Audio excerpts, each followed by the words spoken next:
ini setengah harta saya tinggalkan, ya, atau saya sedekahkan untuk Allah dan Rasulnya. Maka Nabi SAW berkata kepadaku, kata Umar radhiyallahu anhu, apa yang kau tinggalkan untuk keluargamu? Saya berkata, setengah, ya, sama seperti ini ya Rasulullah. Lalu gak lama datang Abu Bakar. Abu Bakar membawa seluruh hartanya. Lalu Nabi SAW bertanya, apa yang kau tinggalkan untuk keluargamu? Abu Bakar mengatakan Allah dan Rasulnya. Maka di sini Umar mengatakan, saya tahu bahwasanya saya tidak akan pernah bisa mengalahkan Abu Bakar dari sisi apapun. Artinya di sini beliau menyebutkan tentang fadilah Abu Bakar. Tapi yang diambil pelajaran adalah sedekahnya beliau dengan, ya, setengah harta yang dia miliki. Dalam kisah yang lain, Al-A'mash terkenal, ya, gurunya Imam Bukhari, ya, banyak ulama-ulama hadis ini. Rahimahullah, seorang ulama tabi'in pernah berkata, pada suatu hari Umar bin Khattab, ya, menyuruh seseorang Umar bin Khattab mendapatkan atau menyerahkan 22.000 dirham, ya. Seseorang memberikan kepada Umar bin Khattab 20.000 dirham, 22.000 dirham. Ini mungkin ukurannya sekarang sudah puluhan juta rupiah. Diberikan kepada Umar bin Khattab. Lalu Umar bin Khattab tidak berdiri dari tempat duduknya kecuali sudah membagikannya. Tidak ada satupun dibawa pulang ke rumahnya. Sedekah diserahkan kepada beliau untuk beliau pakai. Beliau serahkan sebelum berdiri dari tempatnya, beliau sudah bagi habis semua itu. Jadi ini termasuk, ya, beliau mensedekahkan seluruh harta yang dia miliki. Lalu ditanya, kenapa anda sedekahkan? Ya, satu waktu beliau paling gemar kalau ada uang beli gula. Gula yang paling digemar oleh Umar bin Khattab untuk disedekahkan. Selalu beli gula dibagikan kepada orang. Ya, ini lebih banyak dilakukan oleh Umar bin Khattab. Lalu ditanya, kenapa anda bersedekah dengan gula? Beliau mengatakan, karena aku sangat menyukainya. Dan Allah berfirman dalam surah Al-Imran, ya, ayat 92, A'udzubillahi minasyaitonirrajim, lan tanalul birra hatta tunfiqu mimma tuhibbun. Kalian tidak akan mendapatkan kesempurnaan pahala sampai kalian menginfakkan apa yang kalian paling cintai. Juga Umar bin Khattab pernah menyuruh Abu Musa al-Ash'ari membeli seorang hamba sahaya wanita. Pada saat itu dari tawanan Jalula, salah satu, ya, peperangan dulu terjadi zaman Umar bin Khattab, dan banyak sekali harta rampasan perangnya. Maka Umar bin Khattab menyuruh membeli salah satu budak wanita. Lalu Umar bin Khattab memerdekakannya, ya, sambil berkata, membaca firman Allah, lan tanalul birra hatta tunfiqu mimma tuhibbun. Kalian tidak akan mendapatkan sempurnaan pahala sampai kalian menginfakkan apa yang paling kalian cintai. Kemudian juga sikap Umar bin Khattab pada saat meninggalnya Nabi SAW. Tentu ini kisah panjang, saya ringkaskan. Waktu Umar bin Khattab radhiyallahu anhu melihat atau mendengar berita Nabi SAW sakit keras dan akan meninggal dunia, dan pada saat itu sudah meninggal dunia, Nabi SAW sudah meninggal ceritanya. Lalu banyak orang simpang siur, yang mengatakan Nabi sudah meninggal, yang mengatakan belum. Umar bin Khattab waktu itu sulit menerima keadaan. Maka beliau berdiri dan berteriak sambil berkata, sesungguhnya beberapa orang munafik mengira bahwa Rasulullah SAW telah wafat. Padahal Rasulullah SAW tidak wafat, tapi beliau pergi kepada Rabbnya sebagaimana Musa bin Imran pergi menghadap kepada Rabbnya, lalu dia meninggalkan kaumnya selama 40 malam. Kemudian dia kembali kepada mereka setelah sebelumnya dikatakan telah wafat. Demi Allah, Rasulullah SAW pasti kembali. Sungguh, beliau akan memotong tangan dan kaki orang-orang yang mengatakan bahwa beliau telah wafat. Ini disebutkan dalam Ibnu Hisham, juga Ibnu Ishaq, dan diriwayatkan oleh Ibnu Sa'ad dalam Tabaqat, dan disahihkan oleh Ibnu Hibban. Jadi Umar bin Khattab itu sangat panik, dia mengatakan itu. Maka orang jadi ragu, takut dengan Umar bin Khattab. Umar sambil menghunuskan pedangnya. Pada saat itu Abu Bakar pun belum datang, dan orang-orang menyampaikan kepada Abu Bakar, hai Abu Bakar, datanglah melihat Nabi SAW. Kami tidak tahu beritanya dalam rumah di kamarnya Aisyah. Tidak ada yang tahu simpang siur meninggal atau tidak. Dan Umar bin Khattab sedang marah, mengangkat suaranya, ya, di depan rumah Nabi SAW, dan mengancam siapapun yang mengatakan Nabi SAW telah meninggal akan dipenggal lehernya. Maka Abu Bakar pun datang, lalu masuk ke rumah Nabi SAW, tepatnya di rumahnya Aisyah, anak beliau. Aisyah lagi ada di situ, lalu bertanya, bagaimana Rasulullah? Kata Aisyah sudah meninggal. Lalu dilihatlah oleh Abu Bakar, dilihat Nabi SAW sudah meninggal. Lalu Abu Bakar mencium kening Nabi SAW, kemudian menutup dengan kain dan memastikan Nabi SAW sudah meninggal. Lalu Abu Bakar berkata, sungguh wahai Rasulullah, engkau telah merasakan sekarang lebih tentram daripada sebelumnya. Lalu keluarlah Abu Bakar. Abu Bakar mengucapkan kalimat yang jelas, ya, yang beliau mengatakan, amma ba'd, ya, beliau teriak dengan suara keras waktu itu memanggil, mengatakan, Umar lagi mundar-mandir pegang pedang nih. Kata Abu Bakar, wahai Umar, tenanglah, ala rizkika, tenanglah. Umar tak mau dengar, dia nggak tahu kalau Abu Bakar yang ngomong nih, nggak, pokoknya dia tetap sampai Abu Bakar. Waktu itu ada dua riwayat, menepuk pundak Umar. Waktu Umar melihat, langsung Abu Bakar langsung dia duduk mendengarkan. Riwayat yang lain dikatakan Umar nggak mau, mondar-mandir, dia tetap marah gitu kan, dalam kondisi dia tidak bisa menahan dirinya. Maka pada saat itu orang-orang pun pada saat lihat Abu Bakar mengurumuni Abu Bakar, meninggalkan Umar waktu itu, karena orang sudah takut sama Umar pakai pedang, gitu kan. Sementara Abu Bakar datang dan mau bicara. Abu Bakar terkenal dengan kelembutannya. Maka Abu Bakar berkata, "Amma ba'd, siapa yang menyembah Muhammad, ketahuilah bahwasanya Muhammad telah mati, dan siapa yang menyembah Allah, maka Allah itu hidup dan tidak akan pernah mati." Lalu Abu Bakar membacakan ayat, "A'udzubillahi minasyaitonirrajim, wa ma Muhammadun illa rasulun qad khalat min qablihi ar-rusul, afa in mata aw qutila qalabtum ala aqabikum, wa may yanqalib ala aqibaihi falan yadurrallaha syai'a wa sayajzillahu syakirin." Muhammad itu hanyalah seorang utusan Allah dan telah berlalu sebelumnya banyak utusan-utusan Allah. Apakah kalau dia mati atau terbunuh di medan perang, kalian meninggalkan agama-agama Allah, meninggalkan agama Allah yang dibawa oleh Muhammad itu sendiri sallallahu alaihi wasallam? Siapa yang meninggalkan apa yang telah dibawa oleh Muhammad sallallahu alaihi wasallam itu, meninggalkan kebenaran, maka tidak akan berbahaya bagi Allah. Allah tidak butuh dengan dia, dan Allah akan membalas orang-orang yang bersyukur.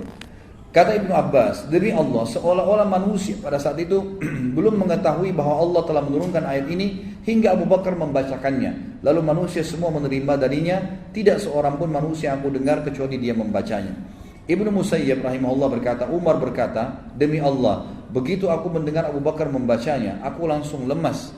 Kedua kakiku tidak mampu menyangga tubuhku sehingga aku jatuh ke tanah ketika aku mendengarkan, dan aku mengetahui bahwasanya beliau sudah wafat sallallahu alaihi wasallam. Tapi ini kisah bagaimana kedudukan Umar atau posisi Umar pada saat menghadapi matinya Nabi sallallahu alaihi wasallam. Tapi yang bisa diambil pelajaran adalah bagaimana beliau mendengar pada saat datang ayat langsung tunduk. Umar bin Khattab langsung mendengarkan firman Allah Subhanahu wa taala. Ada juga kisah tentang bagaimana Umar membayat Abu Bakar. Saya ringkaskan kisahnya adalah waktu Nabi SAW meninggal, orang-orang Ansar berkumpul di Bani Thaqifah. Bani Thaqifah ini sampai waktu saya masih mahasiswa kemarin, tahun 90 sampai 9, terakhir sampai tahun 98, 97 saya masih lihat masih ada sebenarnya. Ada sebuah kebun kurma gitu di dekat perpustakaan Raja Abdul Aziz. Dulu tuh tempat Bani Thaqifah, tempat orang-orang Ansar berkumpul, tapi sekarang sudah masuk perluasan masjid. Intinya adalah di situ dulu ada Bani Thaqifah, orang-orang Ansar berkumpul. Mereka saling bermusyawarah ingin memilih pimpinan mereka, ya. Sa'ad bin Mu'adz radhiyallahu anhu memilih sebagai khalifah mengganti Nabi SAW. Lalu waktu Abu Bakar dan Umar dengar, Abu Bakar langsung mengajak Umar, ayo kita ke sana. Ya, datanglah mereka berdua ke Bani Thaqifah. Lalu Abu Bakar bersuara mengatakan setelah berbicara, amma ba'd, seterusnya lalu mengatakan, wahai orang-orang Ansar, kami mendengar kalian sudah bersatu untuk mendirikan atau menjadi pengganti Nabi SAW. Ketahuilah, Allah telah menyebutkan dalam Al-Quran, ya, was-as-sabiqunal awwaluna minal muhajirin wal ansar. Allah telah menyebutkan orang-orang yang terdahulu dari muhajirin dan ansar. Allah mendahulukan kami muhajirin daripada kalian ansar. Berarti yang mestinya kita lakukan adalah pemimpin dari muhajirin dan wakil dari ansar. Wakilnya dari ansar. Saya memilih agar Umar ini yang kalian pilih, karena Umar ini orang yang paling patuh dengan Allah menurut saya. Maka melihat kejadian tersebut, Umar langsung berdiri memegang tangan Abu Bakar mengatakan, wahai orang-orang Ansar, siapa kira-kira yang mau, yang berani, gitu kan, yang berani mendahului Abu Bakar untuk jadi khalifah. Sementara waktu Nabi SAW mau meninggal, Nabi SAW menyuruh dia menjadi imam, dan dia adalah temannya Nabi di gua pada saat hijrah, ya, di Gar Thur, gitu kan. Waktu itu. Jadi siapa yang bisa mengganti, siapa yang bisa kira-kira di antara kalian menganggap lebih afdal daripada Abu Bakar? Semua sahabat diam. Lalu Abu Umar mengatakan, saya membaiat Abu Bakar. Ulurkan tangan Abu Bakar, lalu diulurkan. Lalu kemudian orang-orang Ansar semua membaiat Abu Bakar. Dan pada saat itu ulama menanggapi mengatakan, selama Abu Bakar jadi khalifah, maka Umar bin Khattab menjadi atau panen pahalanya karena dia menjadi penyebabnya. Umar bin Khattab di zaman khilafahnya Abu Bakar diangkat menjadi hakim. Dan ulama sepakat mengatakan dialah hakim pertama dalam Islam. Jadi orang-orang seperti ini yang tegas perlu diangkat menjadi hakim, dan ini diriwayatkan oleh Imam Bukhari. Juga pada saat Abu Bakar meninggal, Abu Bakar menyerahkan khilafah kepada Umar sebagaimana kita ketahui, dan Ibnu Jauzi juga mengatakan ketika Abu Bakar menginginkan hal tersebut yang menyerahkan khilafah, maka dia memanggil Abdurrahman bin Auf. Danya, wahai Abdurrahman, kira-kira bagaimana pendapatmu tentang Umar? Dan ini sebuah pelajaran besar juga yang kita ambil di sini, ya. Seorang yang kenal baik pada orang lain pun tidak ada salahnya dia menanya, bermusyawarah dengan orang yang lain lagi yang mengenalnya. Di sini Abu Bakar sudah sangat kenal kepada Umar bin Khattab dan dia mau menunjuk sebagai khalifah. Tapi tetap dipanggil sahabat Nabi yang lain, Abdurrahman bin Auf yang juga dijamin masuk surga. Ditanya, bagaimana pendapat kau Abdurrahman tentang Umar? Berkatalah Abdurrahman, demi Allah, dia lebih baik dari apa yang engkau fikirkan tentang seorang laki-laki sekalipun dia sangat keras. Lalu Abu Bakar memanggil lagi Uthman, tanya Uthman, bagaimana pendapatmu tentang Abu Umar? Maka berkatalah Uthman, Anda lebih tahu. Lalu Abu Bakar bilang dipaksa, saya tanya kamu demi Allah, jawab, bagaimana pendapatmu tentang Umar? Lalu Uthman berkata, ya Allah, ilmuku tentangnya ialah bahwa apa yang dia sembunyikan lebih baik daripada apa yang nampak darinya, bahwa di antara kita tidak ada orang yang semisal dengannya. Lalu Abu Bakar berkata, kalau begitu tulislah, semoga Allah merahmatimu. Ini yang ditulis oleh Abu Quhafa, Abu Bakar di akhir hidupnya kepada kaum muslimin, agar mereka memilih orang yang terbaik di antara mereka adalah Umar bin Khattab. Itu ringkas ceritanya. Lalu akhirnya pada saat dia mau mengatakan saya menunjuk pingsanlah Abu Bakar. Lalu Uthman bin Affan menulis nama Umar bin Khattab, ditulis wasiat itu. Gak lama kemudian Abu Bakar sadar, lalu Abu Bakar mengatakan, bacakan hai Uthman. Kata Uthman, aku meninggalkan wasiat agar kalian memilih Umar bin Khattab. Kata Abu Bakar, aku sangat tahu bahwasanya engkau khawatir kalau aku dari pingsan sudah meninggal dan tidak sempat mewasiatkan, dan engkau mengetahui Umar orang terbaik. Kata Uthman, iya. Maka Abu Bakar pun mengatakan, semoga Allah merahmatimu, dan jadilah dia menjadi khalifah. Ali bin Abi Thalib berkata, ketika ajal datang kepada Abu Bakar, dia melihat bahwasanya Umar lah orang yang paling mampu atasnya atau khilafah. Seandainya Abu Bakar bersikap nepotisme, niscaya dia mendahulukan anaknya. Dalam hal ini dia meminta pendapat kaum muslimin, ada yang rela dan ada yang tidak rela. Mereka berkata, apakah engkau wahai Abu Bakar akan mengangkat seorang pemimpin atas kami, seseorang yang keras, sementara engkau masih hidup? Apa yang engkau katakan kepada Rabbmu pada saat nanti dia bertanya kepadamu hari kiamat kalau kau dibangkitkan? Abu Bakar menjawab, aku berkata kepada Rabbku ketika aku menghadap kepadanya hari kiamat, Ilahi, wahai Tuhanku, aku telah mengangkat sebaik-baik hambamu atas mereka. Maksudnya ini tanggung jawabnya besar di hadapan Allah SWT. Lalu Ali melanjutkan, Abu Bakar menunjuk Umar sebagai penggantinya, maka Umar memimpin kami seperti dua sahabatnya, Rasulullah SAW dan Abu Bakar. Kami tidak mengingkari apapun atasnya. Setiap hari kami mendapatkan tambahan dalam agama dan dunia. Allah membuka belahan bumi dengannya dan melebarkan kota-kota. Dia adalah orang yang tidak takut karena Allah terhadap celaan orang-orang yang mencelahnya. Orang jauh dan orang dekat adalah sama dalam keadilan dan kebenaran. Allah Ta'ala menetapkan kebenaran atas lisan dan hatinya, sampai-sampai kami mengira bahwasanya ketenangan berbicara melalui lidahnya, dan bahwa di antara kedua matanya terdapat malaikat yang membimbingnya dan meluruskannya. Dan ini disebutkan oleh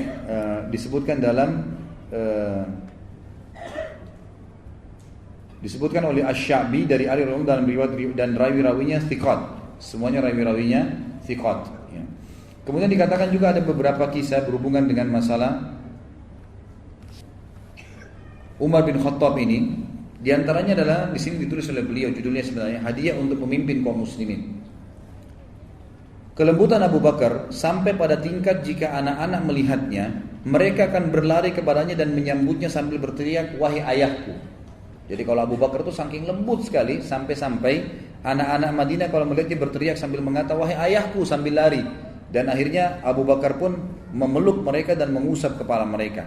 Sedangkan waktu Umar menjadi khalifah, kewibawaannya mengalahkan kelembutannya, hingga pada tingkat sekiranya orang-orang duduk di pelataran rumahnya, mereka akan bubar dan meninggalkan tempat mereka karena segan, sehingga mereka melihat apa yang dilakukan oleh Umar bin Khattab.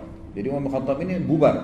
Dinukil dalam sebuah kisah bahwasanya Umar bin Khattab setiap malam kalau keluar selalu membawa tongkat kayu dan keliling di kota Madinah untuk mencari tahu siapapun yang begadang, yang tidak tidur. Habis Isya nih, dia putar di Madinah bawa tongkat. Kalau orang-orang tersebut tidak bisa memberikan alasan yang tepat kenapa mereka begadang, maka dipukulin oleh Umar. Sambil Umar mengatakan, apakah kalian begadang di sini, membuang-buang waktu kalian di awal malam sehingga kalian kehilangan kesempatan beribadah dengan Allah di akhir malam? Demi Allah bubarlah, dibubarin sambil dipukulin sama Umar. Kalau mereka punya alasan mungkin masalah takziah, ada orang sakit lagi dijenguk, maka Umar bin Khattab membiarkannya. Jadi Umar bin Khattab radhiyallahu anhu sangat tegas dalam masalah-masalah seperti ini. Kita bisa lihat sekarang ada beberapa yang berhubungan dengan rasa takutnya Umar bin Khattab kepada Allah Subhanahu wa taala. Utsman bin Affan berkata, dalam riwayat yang disebutkan dalam Usudul Ghabah kitab Ibnu Athir dengan sanad yang sahih, juga disebutkan oleh Ibnu Athir dalam Al-Kamil. Dikatakan ini teman-teman yang pegang buku di halaman 244 ya sampai 255 riwayatnya di akhir paragraf. Di sini saya titik beratkan saksi bahasannya. Utsman bin Affan berkata, suatu waktu saya sedang berada di Madinah dan sangat panas cuacanya waktu itu. Kemudian saking panasnya, saya pun akhirnya melihat ke arah luar dari rumah, jendela rumah itu saking panasnya sampai saya memasukkan lagi wajah saya ke dalam, kena panasnya gitu. Lalu saya melihat dari kejauhan ada seseorang yang sedang menutup wajahnya dengan imamahnya dan sedang menggiring unta-unta yang sedang ada di kejauhan, panas sekali. Ya. Lalu saya pun berkata kepada para pengawal saya, siapa orang ini? Lalu pada saat kami mendekat atau orang itu mendekat, maka pengawal saya mengatakan atau orang-orangnya Utsman mengatakan, ya pegawainya dia Umar bin Khattab, Amir Mukminin. Lalu aku pun berkata, wahai Amir Mukminin, kata Utsman, kenapa Anda lakukan ini? Ada apa? Kata Umar, saya sedang mengambil atau menangkap 2 ekor unta zakat, ya. Yang unta zakat ini aku khawatirkan hilang. Maka aku ingin membawanya ke Bima. Bima ini bukan nama kota kita ya. Jadi Bima itu istilah bagi tempat penggemukan atau pengumpulan unta-unta zakat. Maka aku takut jangan sampai hilang dan Allah meminta pertanggungjawaban dariku hari kiamat. Maka Utsman pun berkata, wahai Amir Mukminin, singgahlah minum dulu kalau begitu dan berteduh, biar kami yang mengurus kedua unta itu. Kata Umar, kembalilah ke tempat teduhanmu, wahai Utsman. Utsman berkata waktu itu kembali ke dalam rumahnya kepada orang-orang di sekitarnya, barang siapa yang ingin melihat kepada seorang laki-laki yang kuat lagi amanah, hendaklah dia melihat kedua orang ini. Lalu dia kembali kepada kami dan merubahkan tubuhnya. Tapi kita bisa ambil pelajaran, Umar bin Khattab jadi khalifah, siang hari bolong ngikut lagi mengurus 2 ekor ya unta zakat yang harus dibawa ke tempat penggemukan. Padahal bisa ditugaskan pegawainya, bisa nanti sore hari pada saat dingin, tapi ini enggak. Beliau kerjakan pada waktu itu juga. Pernah dikatakan juga dalam satu waktu, ini karena takutnya dengan Allah Subhanahu wa taala, Abdullah bin Umar anaknya berkata dalam ini, dan ini riwayat disebutkan dalam Akhbar al-Ummah ya. Dikatakan Akhbar al-Umar, maaf, ada buku namanya Akhbar Umar dan dinukil dalam kisah bahwasanya Abdullah bin Umar radhiyallahu anhu pernah berkata, aku membeli seekor unta. Abdullah bin Umar ini sahabat Nabi yang mulia dan anaknya memang Umar bin Khattab, terkenal kesolehannya. Dia bilang, saya pernah beli seekor unta itu kurus. Lalu saya titipkan unta itu ke Bima tadi, ya, tempat penggemukan dan penyimpanan unta-unta zakat. Saya letakkan di sana. Kemudian digemukanlah oleh orang-orang pada saat itu, dititipin aja. Abdullah bin Umar tidak bayar tuh, nggak bayar unta itu atau penggemukannya. Maka setelah gemuk, Abdullah bin Umar membawa unta tersebut ke pasar, gitu kan. Dijual lah, orang-orang teriak, unta gemuk punyanya Abdullah, anaknya Amir Mukminin, gitu kan. Ini ada nilai jualnya, orang pada ngumpul, untanya bagus, punyanya Abdullah bin Umar sahabat Nabi, anaknya Amir Mukminin. Umar bin Khattab kebetulan lewat waktu di situ. Lalu dia dekatin, dia bilang, ini unta siapa? Kata mereka, unta Abdullah. Mana Abdullah? Abdullah bin Umar datang, mengatakan, iya wahai Amir Mukminin. Walaupun ayahnya dia mengatakan Amir Mukminin karena sudah jadi raja. Kata Umar, apa ini Abdullah? Kata Abdullah, unta saya. Ya. Kata Umar, dari mana kau dapat? Dia bilang, saya beli. Bagaimana bisa gemuk? Kata Umar, dia bilang, saya meletakkannya di Bima, gitu kan, di tempat penggemukan atau pemeliharaan unta-unta zakat. Lalu kemudian setelah gemuk, saya bawa ke pasar dengan harapan saya bisa mendapatkan apa yang didapatkan oleh pedagang, oleh kaum muslimin, dapat untung. Kata Umar bin Khattab, Abdullah, karena kau anaknya Amir Mukminin, lalu kau meletakkan untamu di Bima dengan tujuan menggemukkannya, gitu kan? Maksudnya tanpa kau membayar upah. Setelah gemuk kau mau menjualnya, maka sekarang kau harus menjual unta ini. Kalau kau menjual unta ini, ambillah modalmu saja, keuntungannya kembalikan ke pengampungan unta-unta tadi. Karena gemuknya untamu ini dari uangnya penggemukan unta tadi. Kamu cuma punya modal, kecuali kalau kamu bayar. Kita lihat di sini ya, riwayat ini menjelaskan bagaimana pekahnya Umar bin Khattab radhiyallahu anhu. Beliau hati-hati sekali. Jangan sampai, mungkin kena orang sekarang berpikir anak presiden, nggak apa-apa deh pakai fasilitas mobil dinasnya ayahnya. Kurang lebih begitu. Kalau Umar bin Khattab ini mustahil dikasih kepada anak-anaknya, gitu kan? Karena memang beliau tahu ini tidak mungkin digunakan secara umum. Ini diantara riwayat. Abdullah bin Abbas juga mengatakan pernah didatangkan nampan di depannya Umar bin Khattab penuh dengan emas. Ada orang datang bawa emas. Ini pendapatan negara, penuh dengan emas-emas. Lalu bongkahan-bongkahan yang besar. Kata Abdullah bin Abbas, Umar pun memanggil saya mengatakan, wahai Ibnu Abbas, kesinilah. Ambil ini, bagikan kepada kaummu. Abdullah bin Abbas mengatakan, baiklah, saya sibuk membagikan harta tersebut. Lalu pada saat aku sibuk membagikan di hadapan Umar, tiba-tiba aku mendengarkan tangisan dari Umar yang berkata, ya Allah, aku tidak tahu kenapa engkau tidak mendatangkan emas ini kepada dua orang sebelumku, Rasulmu Muhammad SAW dan sahabatnya Abu Bakar. Ya. Tentu engkau tidak datangkan kepada mereka. Maksudnya kenapa emas ini nggak datang justru waktu Nabi jadi Nabi, waktu masih hidup? Kenapa bukan zaman Abu Bakar waktu jadi raja? Kalau ini datang di zaman mereka, engkau tidak datangkan di zaman mereka ya Allah, tentu kan engkau inginkan kebaikan buat mereka. Jadi tidak ada tanggung jawabnya. Sekarang engkau datangkan kepada aku tidak tahu ini kebaikan atau keburukan. Maka izinkanlah aku ya Allah untuk mengeluarkannya. Maka Abu Bakar Umar pun mengeluarkan semua tadi dari harta yang didapatkan pendapatan negara ya. Kalau kita pikir-pikir sekarang mungkin presiden bisa nikmatin sebagiannya. Ini sama sekali dikeluarkan, bahkan dia bermuhasabah, dia anggap itu sebuah fitnah yang tidak pernah datang kepada Nabi SAW dan Abu Bakar. Kemudian juga dikatakan dari Mujahid Umar bin Khattab berkata, ini dinukil dalam Ibnu Athir dalam kitab Usudul Ghabah. Usud Ghabah ini jamak daripada asad, artinya singa ya. Usud itu jamak daripada asad, singa. Ghabah itu maksudnya hutan gitu. Jadi ini nama buku yang menarik memang tentang masalah sejarah-sejarah para sahabat dan Nabi SAW. Umar bin Khattab menghabiskan 20 dirham dalam sebuah perjalanan haji dilakukannya dari Madinah ke Mekah, dari Mekah ke Madinah. Mujahid berkata, kemudian dia menyesal dan dia menepuk satu tangannya ke tangan yang lain, menepukkan tangan kanan di tangan kiri.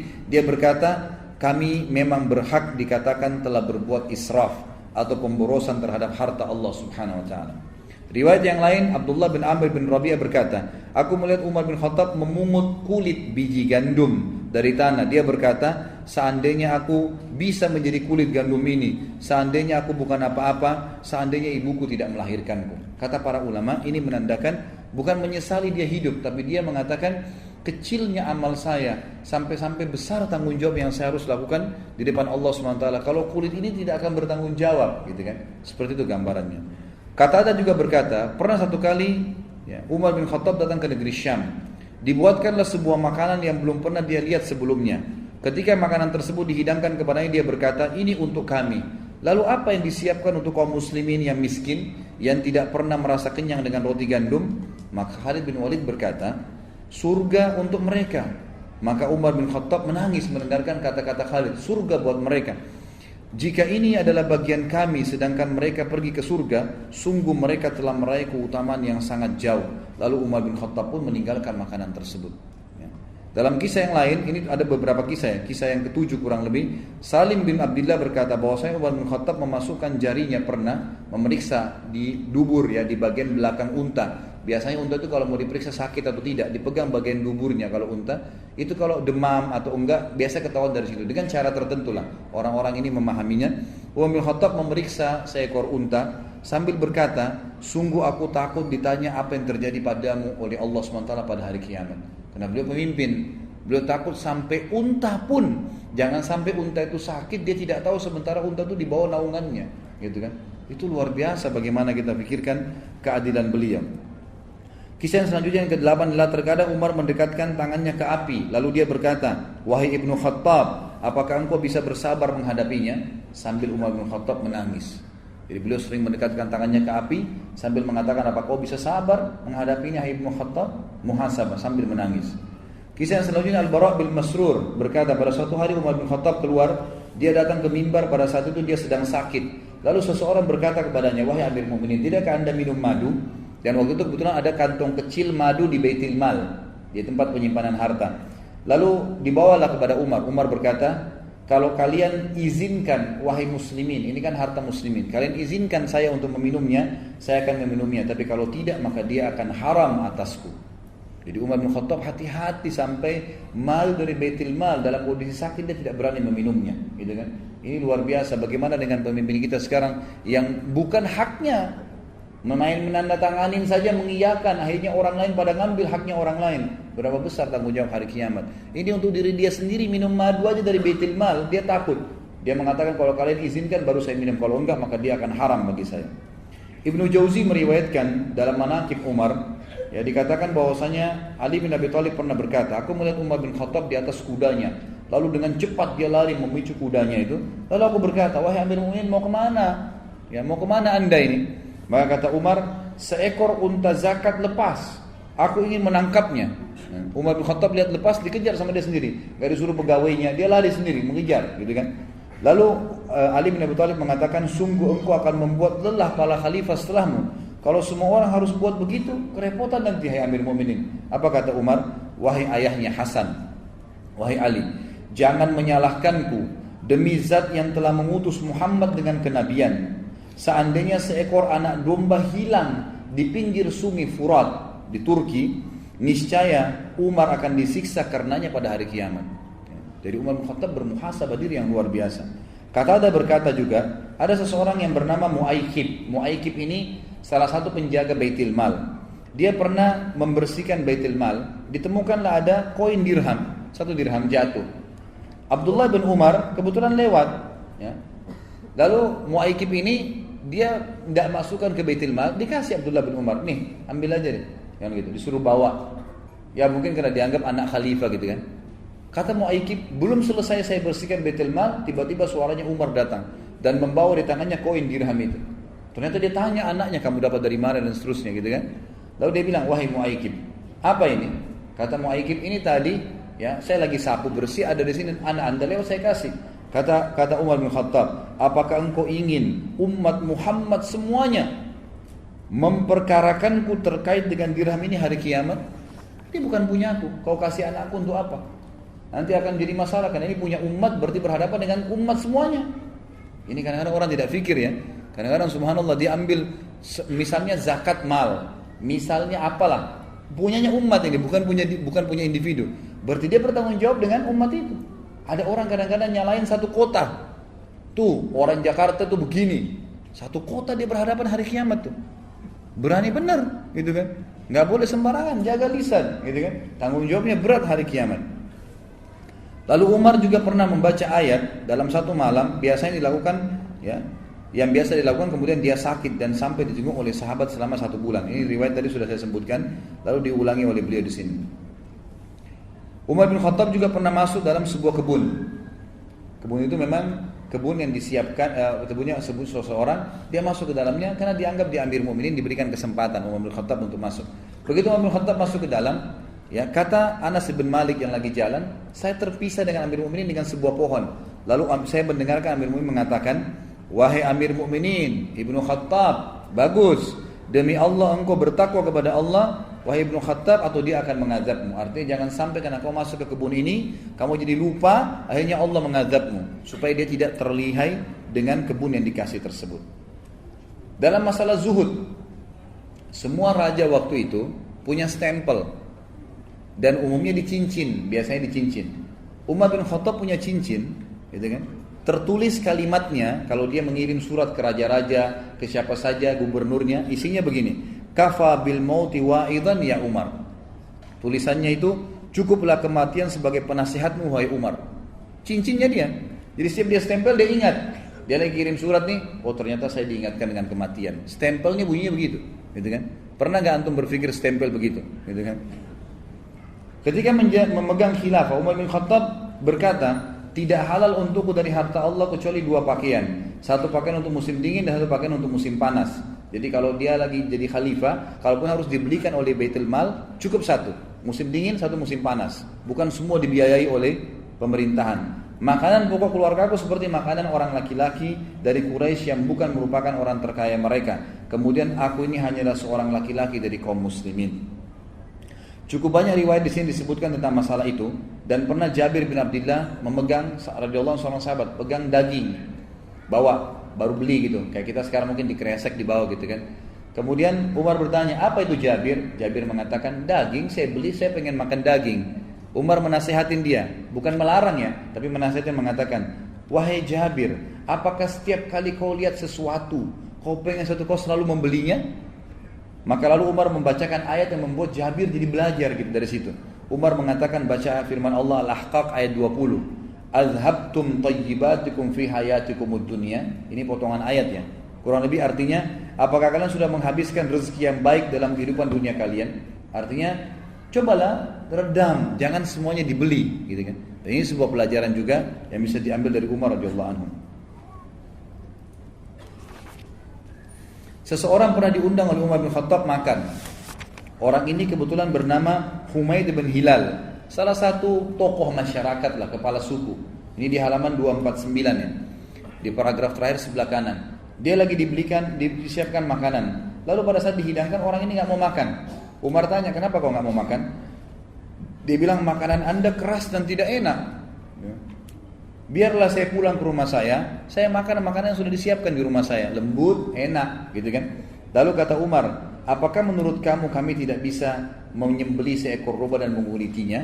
Apakah kau mengira kami tidak bisa mengambil tepung lalu disaring dengan kain demi kain sehingga menjadi halus?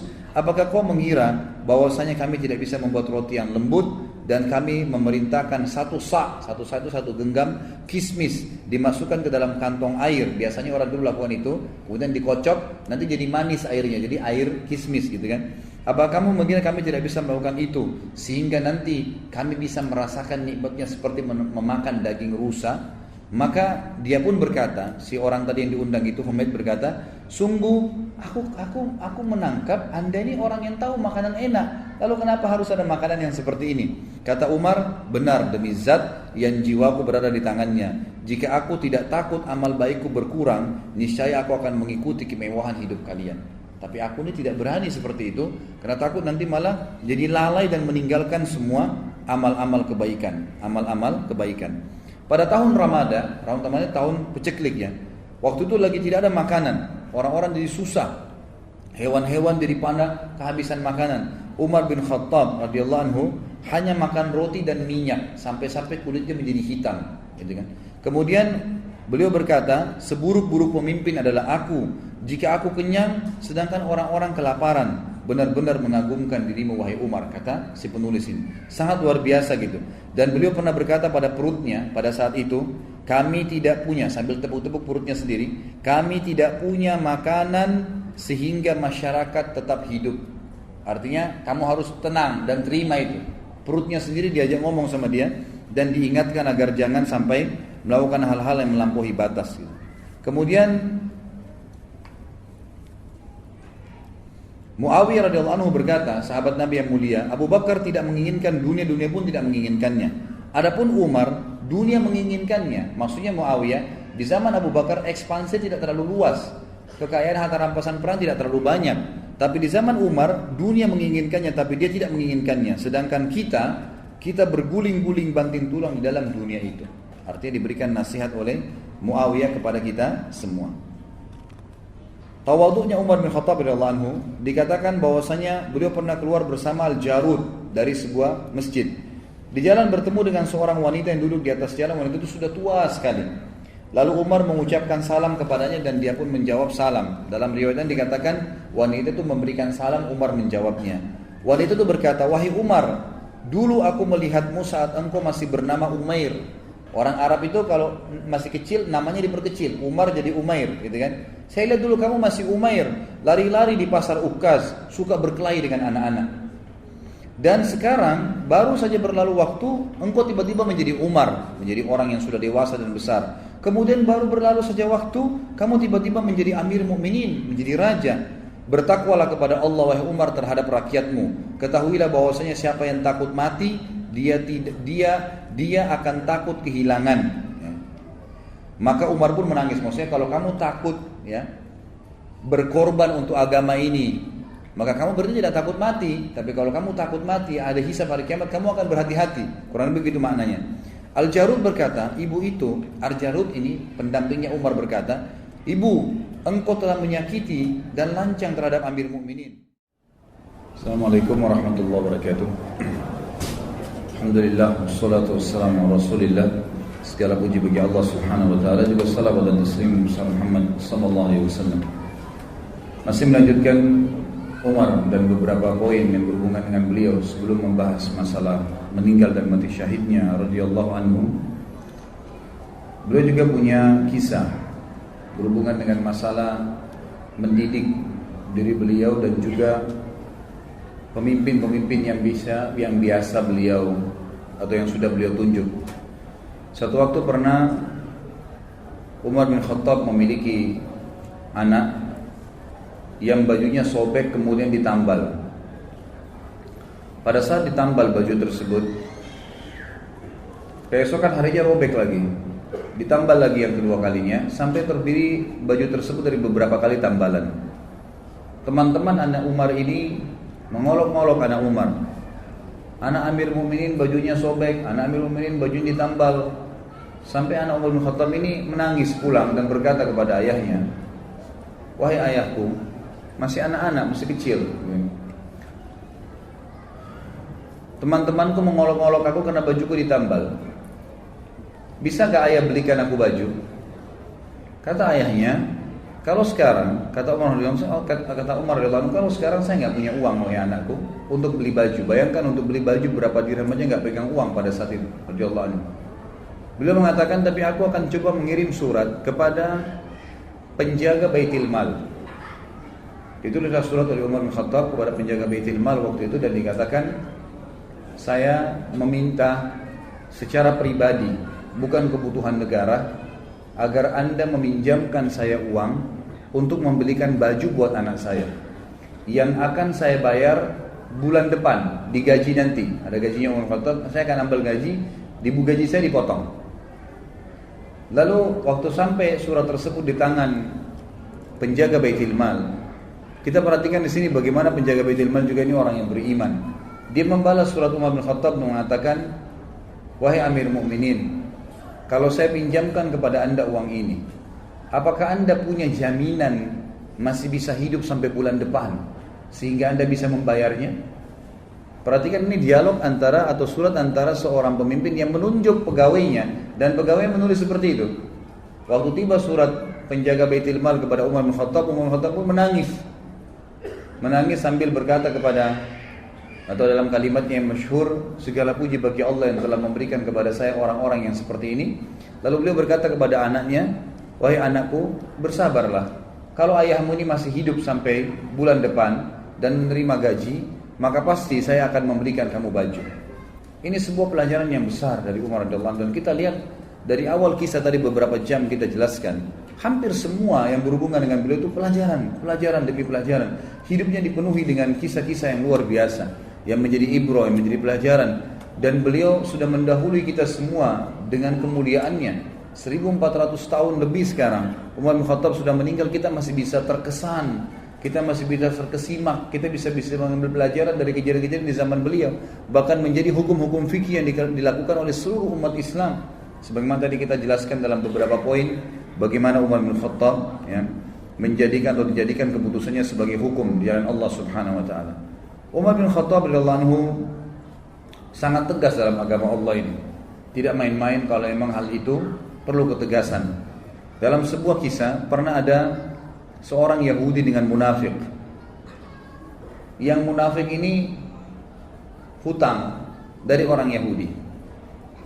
Kemudian tiba masa si Yahudi menagih dari munafik bilang enggak ada uang kamu sama saya. Cekcoklah dua orang ini, lalu diambil kesimpulan kita berhukum aja. Waktu itu Nabi SAW masih hidup. Maka datanglah keduanya ke Nabi SAW. Nabi SAW melihat sesuai dengan data-data yang ada, Yahudi punya hak. Kata Nabi SAW, berikanlah haknya si Yahudi ini, karena memang kamu berutang sama dia, ada buktinya jelas. Ternyata keluar munafik ini tetap bilang saya nggak mau bayar. Belum puas cari orang lain, dicarilah Abu Bakar. Ketemu Abu Bakar. Siapa setelah Nabi SAW? Abu Bakar, orang yang dianggap dimuliakan, datang ke sana. memperlihatkan kasus kepada Abu Bakar, dipaparkan, Abu Bakar berhukum seperti hukum Nabi SAW, bahwasanya haknya Yahudi. Ternyata pulang, keluar dari rumah Abu Bakar, si munafik belum puas juga, saya belum mau bayar. Baik, Yahudi bilang kalau begitu kita cari orang lain, kamu mau? Iya. Siapa? Umar bin Khattab. Datang kepada Umar radhiyallahu anhu di rumahnya. Begitu datang ke rumahnya, Umar bin Khattab mengatakan, siapa kalian? Satu mengatakan mengaku muslim tapi dia orang munafik. Di sini di riwayat tidak disebutkan namanya.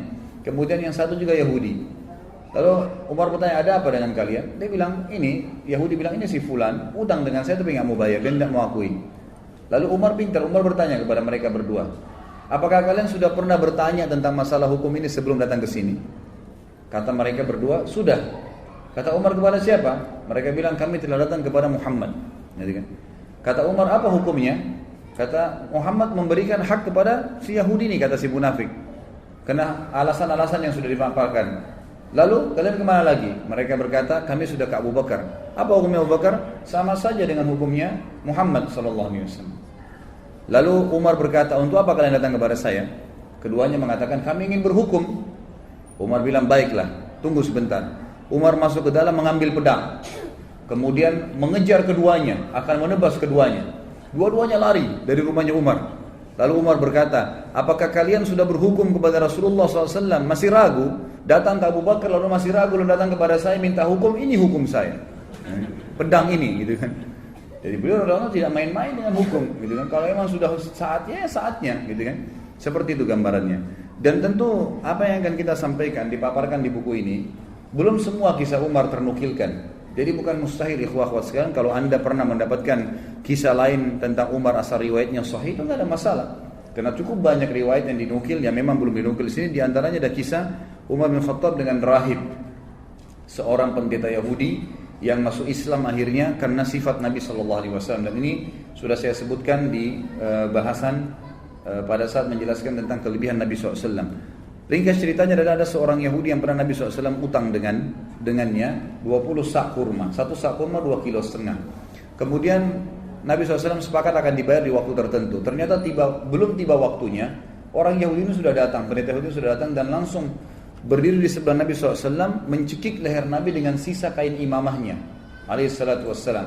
Lalu orang-orang waktu itu lagi hadir di masjid dan semuanya pada melihat kejadian tersebut. Akhirnya Umar bin Khattab yang ada di depan saf mengatakan, ya Rasulullah, izinkan saya menebas lehernya Yahudi ini. Lalu Nabi SAW memberikan isyarat untuk duduk Umar. Lalu Nabi SAW dalam kondisi tercekik menanyakan kepada Yahudi, ada apa hai Yahudi? Kata Yahudi ini, bayar utangmu hai Muhammad. Kata Nabi SAW, kan belum tiba saat waktunya. Dia bilang, tetap saya mau dibayar sekarang. Maka Nabi SAW dalam kondisi duduk tercekik dan Yahudi ini berdiri menarik imamah beliau SAW, berkata kepada Umar, wahai Umar, pergilah ke Baitul Mal dan ambillah 20 sak kurma, bayarkan utang saya dan tambah 20 sak lagi. Kata Umar, ya Rasulullah, 20 sak pertama utang Anda, 20 sak kedua untuk apa? Kata Umar, kata Nabi SAW, itu hukuman karena kau sudah menakut-nakuti dia. Kau tadi sudah mengancam akan menebas lehernya. Artinya Nabi SAW seakan-akan memberikan isyarat, kalau saya masih ada jangan ambil keputusan, gitu kan? Maka Umar pun pergi ke Baitul Mal, meninggalkan Yahudi ini. Yahudi jalan di belakangnya sambil marah dengan Yahudi ini. Tiba di Baitul Mal, Umar bin Khattab radhiyallahu anhu menyiapkan 20 sak kurma diberikan kepada Yahudi itu. Waktu mau disiapkan 20 sak kedua, Yahudi ini bilang, enggak usah hai Umar. Kata Umar, kenapa? Dia bilang, Umar, apa kau tahu siapa saya? Kata Umar, saya enggak mau tahu siapa kamu. Dalam kondisi marah gitu kan. Langsung dia sebutkan namanya, saya Fulan bin Fulan. Namanya ini kebetulan nama salah satu pendeta Yahudi yang terkenal sudah lama masuk Islam. Kata Umar, saya tanya kamu atas nama Allah, apakah kau dia? Dia bilang iya. Bukankah kau tahu itu adalah Rasulullah Sallallahu Alaihi Wasallam? Kata dia, ya saya tahu. Lalu kenapa kau lakukan perbuatan tadi sementara kau tahu adalah Nabi Allah? Kata si Yahudi, hai Umar, apa kau kira saya gila? Saya datang ke masjid kalian, mencekik Nabi dan Raja kalian, di hadapan kalian, saya sudah siap mati pada saat itu. Karena saya ingin membuktikan satu hal dari Muhammad yang belum saya temukan padanya. Semua ciri kenabian, Nabi terakhir ada pada diri Muhammad. Semua sudah saya temukan. Fisiknya, tempat tinggalnya, nama-namanya, tinggal ada satu belum. Ghalaba hilmuhu ghadabu. Emosinya dikalahkan dengan kasih sayangnya. Dan tadi itu saya sengaja nagih sebelum waktu, saya sengaja cekik lehernya. Tujuannya untuk memancing emosinya. Ternyata memang kasih sayangnya mengalahkan emosinya. Dan sekarang saya mengucapkan Umar asyhadu an la ilaha illallah wa anna Muhammad Rasulullah. Ini syahadat orang tersebut di depan Umar radhiyallahu anhu. Ini diantara kisah yang belum dinukil tentunya. Ada juga kisah yang lain, kisah tentang masuk Islam, kisah tentang Umar radhiyallahu anhu zaman khilafahnya. Beliau sempat keliling kota Madinah di malam hari. Kemudian beliau menemukan ada satu laki-laki Badui. Laki-laki Badui ini kebetulan lagi menancapkan tali kemahnya sambil mengikat kencangan tali untahnya, dan di dalam kemahnya ada suara rintihan perempuan yang sedang menangis. Maka Umar pun lewat dan berkata setelah memberikan salam, wahai laki-laki, hai rajul, bahasa Arabnya, wahai rajul, siapa kamu ini? Dia mengatakan, saya orang musafir dari Badui padang pasir, lagi lewat malam, kemalaman saya lihat ada tanah kosong, saya tebar kemah saya mau nginap di sini. Kata Umar, suara siapa tuh rintihan dalam kemahmu? Dia bilang, sudahlah saudaraku, pergilah, tidak usah campurin itu. Kata Umar, mungkin saya bisa bantu.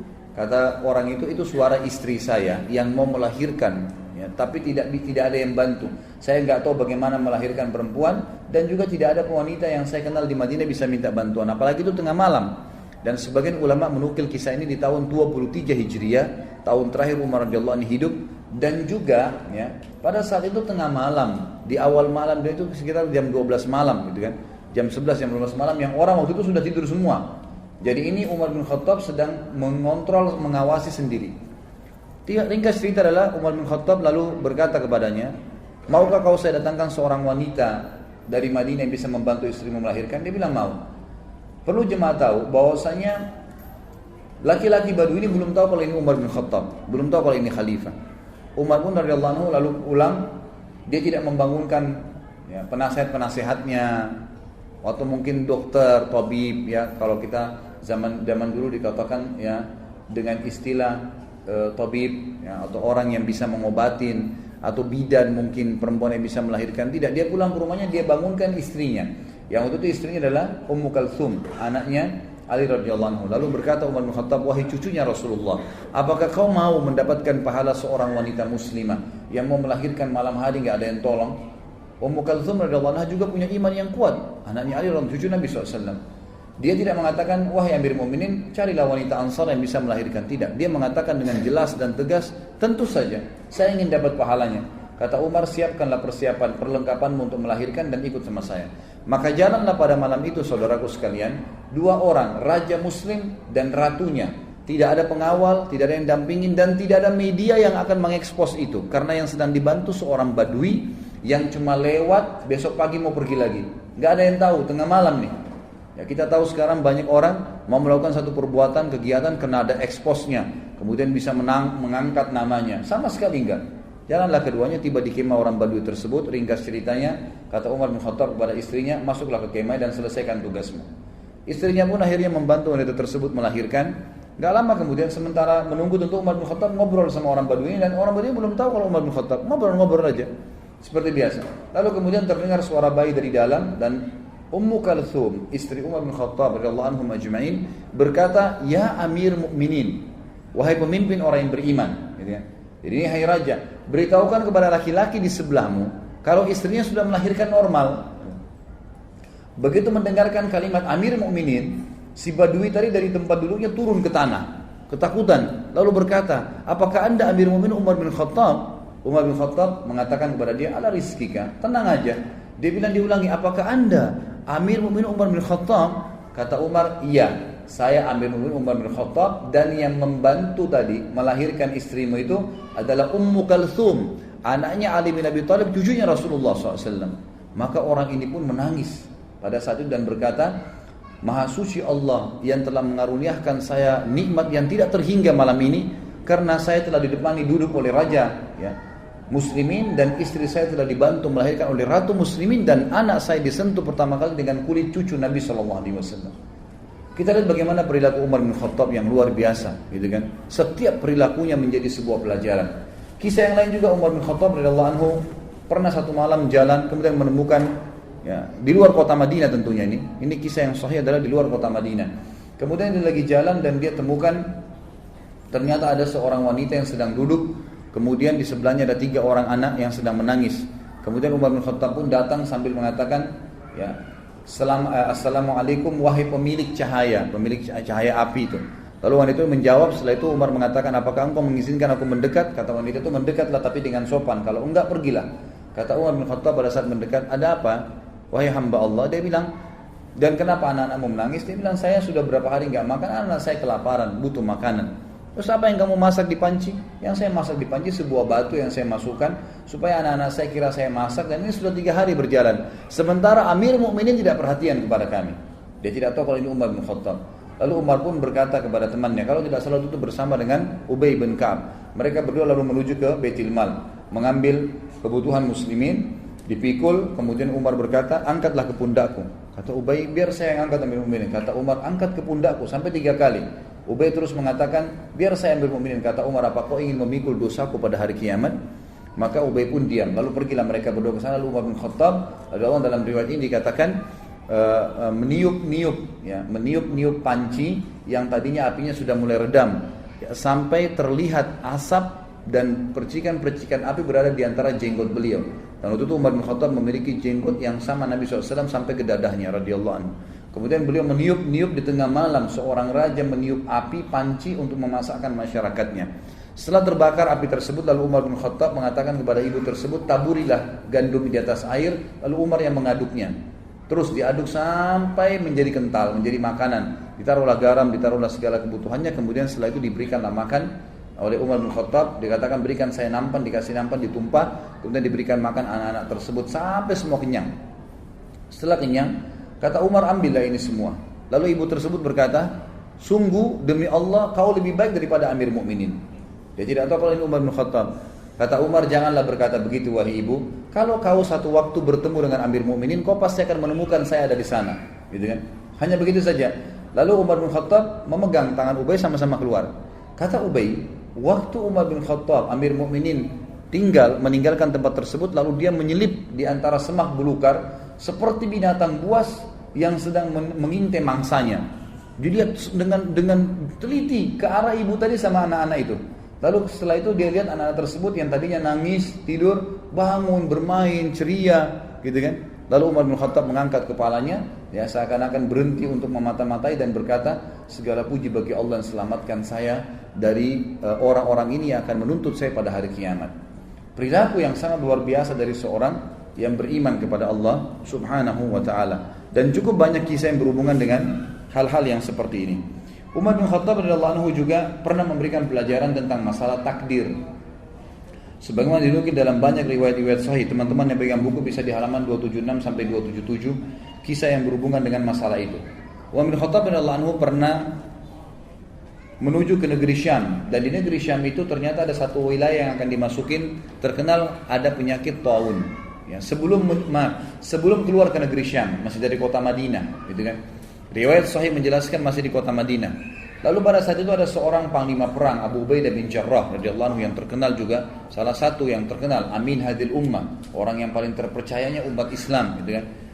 Waktu itu Umar bin Khattab mengatakan, waktu mau keluar, dikatakan negeri yang Anda mau pergi ini oleh sebagian sahabat ada penyakit taun. Taun itu penyakit yang memang Nabi SAW larang kita masuk ke sana kalau ada penyakit itu. Dan kalau kita sedang ada di satu lokasi yang ada penyakit itu, maka otomatis kita dilarang keluar. Ini khilaf di antara ulama tentang masalah bahasa Indonesia atau penyakit ini. Ada yang mengatakan kusta, ada yang mengatakan menyebutkan beberapa jenis penyakit, tapi saya tidak terlintas sekarang nama-namanya. Ringkas cerita adalah Umar bin Khattab mengatakan, kalau begitu kita urunkan niat dulu, jangan dulu pergi.